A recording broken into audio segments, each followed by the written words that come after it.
Bonjour, Madame Bienvenue Diaz. sur What Would You Like to Know? Ok, alors bienvenue Monique. Alors ça, c'est Ça un fait plaisir. podcast pour la jeunesse où on parle avec les invités de la langue ou des invités comme ça, les élèves peuvent pratiquer le français. Ça fait plaisir. C'est le cas maintenant. Voilà. Alors, je vais savoir, vous êtes la mère de Marc Lépine et comment s'appelait sa sœur déjà? Nadia, Nadia. Alors, vous êtes la mère de Marc et Nadia. Alors, est-ce que tu peux nous expliquer comment était ta vie avant? disons que ma vie, on habitait quand même dans une belle maison, mais mon mari s'est avéré être violent physiquement et psychologiquement. Et comme il avait frappé mon fils à un moment donné, j'ai décidé de laisser cet homme-là pour la sécurité de mes enfants. Maintenant, mon fils avait alors seulement 6 ans et ma fille 4 ans. Et du coup, mon mari a décidé de nous mettre dans la rue. À cette époque-là, on était au début des années 70, donc il n'y avait pas de sécurité pour les femmes, il n'y avait pas de loi non plus qui nous protégeait. Et il m'a tout simplement mis dans la rue. Donc, du jour au lendemain, mes enfants qui habitaient une maison quand même assez luxueuse, on s'est retrouvés sans le sou dans un petit appartement minable. Et moi, j'avais quand même mon diplôme d'infirmière, donc je suis retournée travailler. Mais voyez-vous, le travail, quand les enfants sont jeunes, je ne pouvais pas les amener dans les salles d'opération où je travaillais. Donc, j'ai dû les faire garder. Donc, il y a eu un détachement. Donc, la vie s'est passée de détachement, attachement, détachement, attachement constamment. Et ça laisse des blessures chez les jeunes. Et ça, je l'ai compris beaucoup plus tard, ça, hein, des sentiments de rejet, se sentir trahi, se sentir pas aimé, des choses comme ça. Donc, finalement, beaucoup plus tard, surtout après que mon fils ait fait ces gestes-là, j'ai compris qu'il y avait des blessures profondes qui n'avaient jamais été guéries.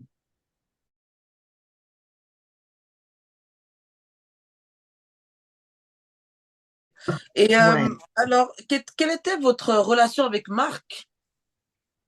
Bon, Marc, il faut dire qu'à l'âge de 14 ans, il a changé son nom et son prénom parce qu'il Ok. ne voulait rien avoir à faire avec le père, étant donné que le père ne s'est jamais manifesté, n'a jamais demandé ses enfants, n'a jamais payé sa pension alimentaire.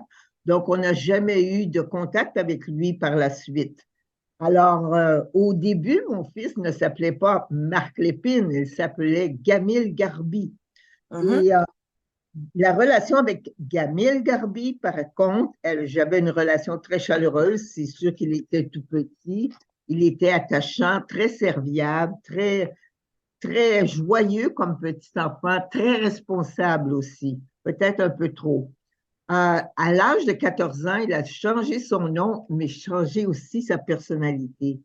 Et du jour au lendemain, il ne voulait plus que je l'embrasse, des choses comme ça. Il prenait ses distances et il s'est forgé une autre personnalité, voyez-vous. Ouais. Donc, j'ai perdu presque le contact avec mon fils parce qu'il était tellement secret qu'il ne se livrait pas, ne parlait pas de ce qu'il ressentait et ainsi de suite. Donc, la relation, on se voyait, mais c'était plus fonctionnel. Il n'y avait pas vraiment, je ne pouvais pas vraiment rejoindre son cœur, si vous voulez. Oui. Et je voulais savoir, c'était quelle sorte de personne, Marc, quand il était devenu adolescent et adulte? C'était quelle sorte de Bon, personne? Marc était très secret. C'était un petit garçon, comme je dis, rationnel, très fort en mathématiques, en électronique, dans les ordinateurs. Même au début des années 80, alors qu'il y avait peu d'ordinateurs, lui déjà avait son ordinateur et était quand même performant. Donc, il se vouait, il devait devenir un ingénieur dans le fond, hein. Euh, il se formait pour être ingénieur. Maintenant, quand il a fait son geste, je croyais, moi, parce qu'il avait tout accompli ses cours manquants, il devait commencer en janvier 90. Mais voilà qu'il a choisi autrement. Donc, Hum. je n'ai pas tout à fait compris pourquoi il avait fait ça.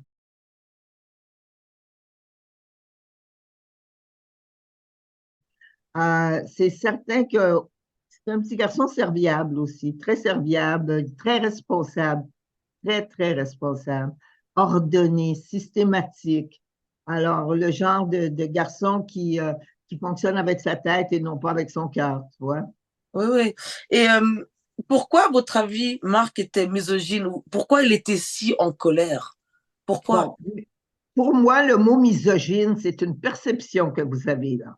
Oui. Parce qu'il n'y a rien, il n'y a personne qui a déclaré ça. Et puis moi, je le prends comme étant votre perception par rapport à mon fils. Est-ce que mon fils, moi, je me suis souvent posé la question, connaissait l'une de ses victimes et était en amour avec elle? Vous voyez, c'est mon cœur de mère qui parle.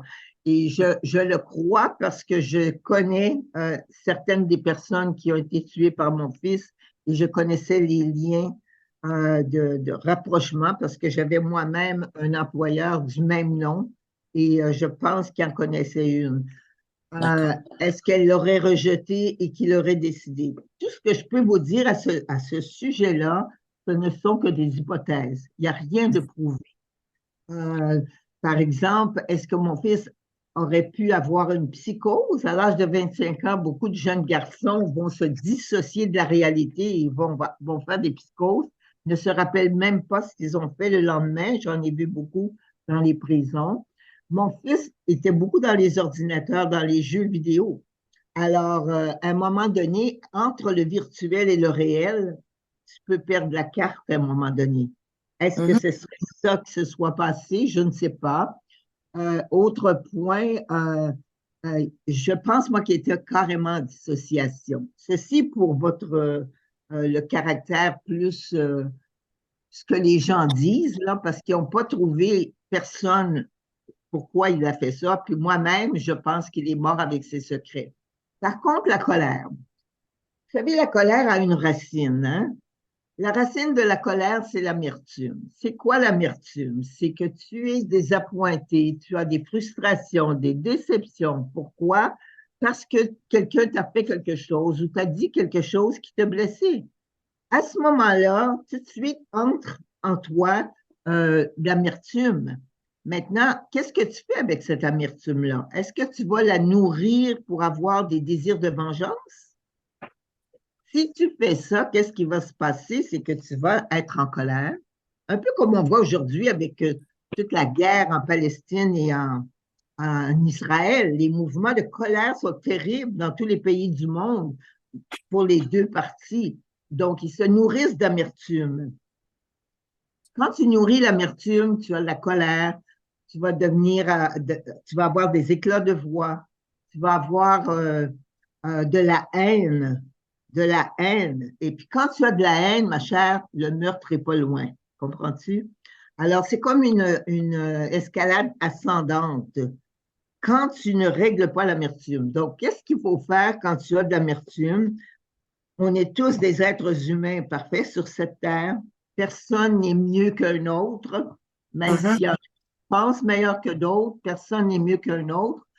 Et à ce moment-là, c'est seulement le pardon qui peut faire en sorte, si tu décides de pardonner parce que c'est un être humain imparfait et que tu penses qu'il y a des blessures ou des choses comme ça qui ne sont pas réglées, tu passes outre et tu vas tout simplement décider de pardonner. Mais par contre, le pardon, ça ne veut pas dire que tu vas te réconcilier avec ta personne. Ça veut dire que tu ne vas pas garder ça à l'intérieur de toi. Tu comprends? Et puis, il y a tout le non-dit aussi, toutes les choses de non-dit dans nos familles. Quand tu n'es pas capable d'exprimer ce que tu ressens à l'intérieur d'une façon normale, tu vas commencer à avoir des pensées qui sont négatives, des pensées qui sont fausses aussi. Tu as des fausses perceptions à l'intérieur de toi et tu penses, toi, que c'est la vérité, mais ce n'est pas la vérité. Non. Donc, ça se passe à l'intérieur de toi. Peu de gens comprennent comment ils réagissent, mais c'est quelque chose qu'il faudrait apprendre à faire. C'est pourquoi je suis en colère. Qu'est-ce qui me met en colère? Tu vas aller voir l'origine de ta colère. Et puis, finalement, moi, je suis croyante, donc la Bible nous exhorte à ne pas s'endormir sur sa colère. Ça ne veut pas dire que de temps en temps, on ne se met pas en colère pour qu'on ne voit pas les injustices, mais il faut savoir comment réagir. La Mhm. réaction, c'est peut-être notre seule arme notre seul pouvoir en tant qu'être humain. Je décide de réagir de la bonne façon ou de la mauvaise façon. Oui. Une Alors, question de choix. c'est vrai, vous avez raison. Ouais, C'est vrai que ce que vous dites, c'est vrai. J'ai lu pas mal sur votre fils et ouais. il y avait des hypothèses que peut-être ce qu'il a fait, c'était parce qu'il était misogyne, mais il n'y a rien qui prouve, comme vous l'avez dit, c'est vrai que c'est une hypothèse. Vous avez tout à fait raison. En fait, désolé, je ne sais pas si je peux vous tutoyer ou vous voyez. Oui, oui, oui, oui, oui, il n'y a aucun problème. D'accord, d'accord, ça va. Ouais. En fait, je voulais vous poser une question un peu personnelle, mais le jour avant les événements à Polytechnique, est-ce que tu peux m'expliquer, Marc, tu as remarqué qu'il t'avait offert un cadeau alors que Ouais. c'était pas. Comment ça s'est. Le jour avant, c'était comment? Bon, c'est arrivé un mercredi soir, hein? Et Oui, puis, c'est le samedi précédent, le 2 décembre, il est venu chez moi et à ce moment-là, il m'a apporté mon cadeau d'anniversaire parce que mon anniversaire, c'est en novembre, mais c'était pas la bonne date. Alors, j'ai dit, mais pourquoi tu n'attends pas? voilà. Question, hein? Alors, il était assez vague dans ses réponses, évidemment. Et puis, vous savez, à l'âge de 14 ans, il m'avait empêché d'embrasser, hein. Quand Oui. il m'a donné ce cadeau-là, il m'a dit, avant de partir, tu peux m'embrasser. C'est comme s'il venait me faire ses adieux, Mhm. se réconcilier avec moi d'une certaine façon, mais sans me préciser, évidemment, ses intentions, parce qu'il y avait déjà ça dans la tête, sûrement.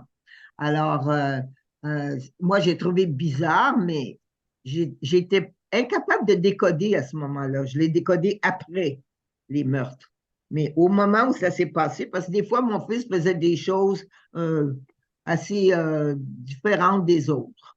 Oui. Il était conformiste. Donc, à ce moment-là, tu vois, pour lui, ça n'avait aucune importance, tu sais. Mais j'ai trouvé juste après. J'ai dit, tiens, il venait me faire ses adieux, mais je ne l'avais pas décodé. Ok. Et alors, quelle était ton émotion en fait directement après les événements? Quand tu as appris la vérité, c'était quoi ton émotion J'ai directement su après? la, tu vois, la journée où c'est arrivé, c'était le 6 décembre, un mercredi. Moi, j'étais allée dans une réunion de prière. Puis mon réflexe à ce moment-là, ça a été de demander la prière pour la maman de ce Oui, jeune garçon, sans savoir que c'était moi. Mais je ne savais pas encore que c'était moi. Le lendemain, je suis retournée travailler comme à l'habitude. Mais c'est le soir du 7, quand je suis arrivée au bureau, que j'ai vu il y avait beaucoup d'effervescence au bureau. Habituellement, personne n'aurait dû être là, mais tous étaient là. Et je voyais une atmosphère lourde. Et je me demandais ce qui se passait. Et c'est là où finalement deux détectives venaient me chercher au bureau pour m'amener en criminel. Et c'est un peu comme ça que j'ai appris la nouvelle, parce que je ne savais pas que c'était mon fils. Évidemment, ta vie bascule en un instant. Hein? oui. C'est clair. Là, au tout début, tu n'as pas le temps de réagir parce qu'on t'amène tout de suite en criminel et ainsi de suite. On te questionne, on te questionne, on te questionne. Et toi, tu es complètement dépassé par les événements. Par la suite, évidemment, tu essaies de comprendre. J'avais des périodes de déni. J'étais en état de choc aussi, hein, évidemment. Puis quand tu es en état de choc, c'est que ta concentration, ta mémoire, elle est atteinte un peu. Donc, répondre à des questions d'ordre rationnel quand tu es dans ton émotionnel, c'est très difficile, c'est presque impossible. Et j'ai vécu ça très difficilement, ma rencontre. Je voulais aller chez moi, je ne pouvais pas aller chez moi parce qu'il y avait des meutes de journalistes déjà là. Donc, finalement, j'étais comme en mode survie. J'essayais de sauver ma peau. Mais après, évidemment, quand j'ai trouvé un endroit où aller me réfugier, ben là, c'est les pleurs, hein. Tu peux rien faire d'autre que les pleurs. Tu as des émotions mélangées, la tristesse, la honte, la culpabilité, la colère, la peur. Toutes ces choses-là viennent en même temps. Pourquoi? Parce que c'était tellement médiatisé que tout le monde mettait son grain de sel. Et moi, j'ai été incapable d'écouter la télévision, même de lire les journaux euh, quand on parlait de cet événement-là. J'avais besoin de silence, j'avais besoin de réfléchir. et j'avais besoin de pleurer ma peine. C'est tout ce que j'avais besoin de faire. Et je pense qu'on est incapable de parler d'une façon très rationnelle quand on est dans la douleur intense, dans le trauma.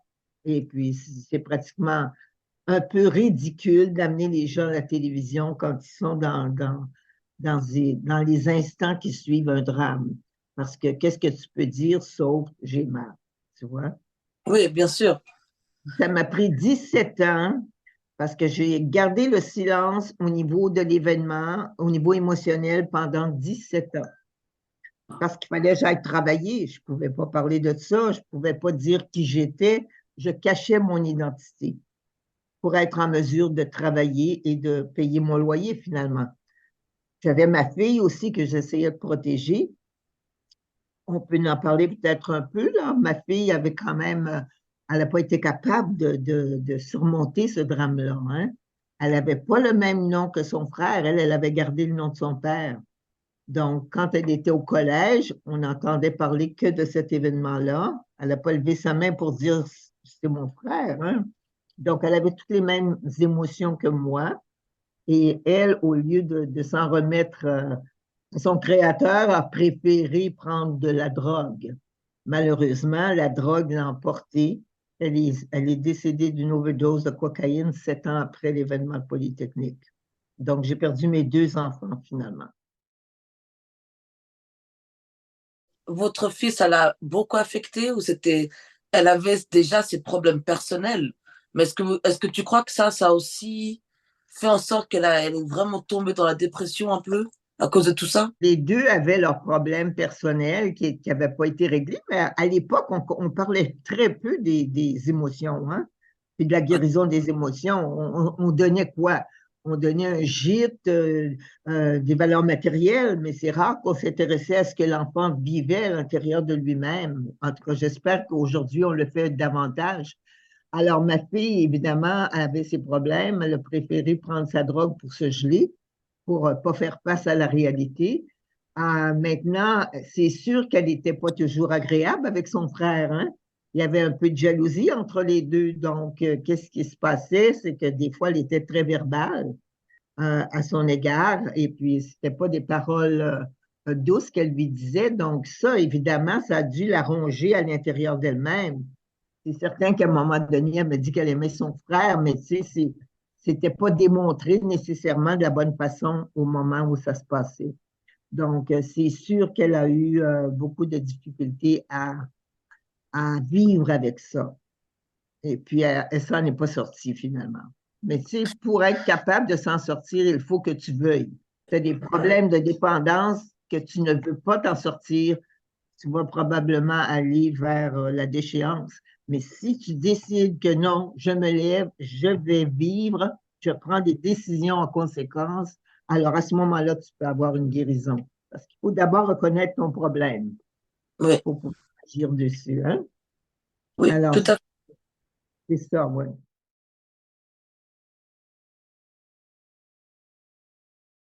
Comment est-ce que ta vie a commencé à changer petit à petit? Comment est-ce que tu as pu te remettre sur pied? Parce que c'est très difficile, mais comment tu Oui, as fait? c'est pas, humainement, c'est impossible. Ça prend la grâce de Dieu pour être capable de le faire. Tu vois? Moi, j'ai décidé qu'aucun être humain n'était capable de me consoler. Seul Dieu était capable de me consoler. Et c'est les valeurs, si tu veux, c'est mon attachement à Jésus qui a fait que j'ai pu m'en sortir. Je lis la Bible, j'essaie de recevoir quand même des conseils et puis de mettre en pratique. J'ai décidé de vivre aussi. J'ai fait cette expérience où j'ai eu à faire un choix de continuer à vivre et non pas de mourir. Parce qu'à un moment donné, c'est toujours des décisions que tu prends dans la vie. J'ai décidé aussi de me relever parce que j'ai pris conscience que c'est vrai que mon fils avait fait ces choses-là horribles, ma fille aussi, mais par contre, moi, j'avais encore la vie, donc je devais faire quelque chose de ma vie, j'étais pas morte. Puis j'ai pris conscience que mes enfants étaient quand même adultes. Quand tes enfants sont adultes, ils sont responsables de leurs actes. Donc, moi, je devais continuer ma vie et c'est là où j'ai décidé de me lever et j'étais probablement, et peut-être presque encore, la première maman d'un jeune qui a fait des actes criminels et qui se lève pour dénoncer et pour aider à justement changer cette attitude des gens.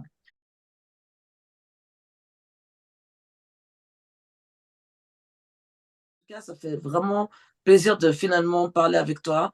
Après toutes ces années qu'on a échangé des emails, je te remercie vraiment, vraiment. Un grand plaisir tellement et j'espère que les jeunes pourront retirer au moins une leçon qui leur soit profitable pour qu'ils aient une vie épanouie et heureuse.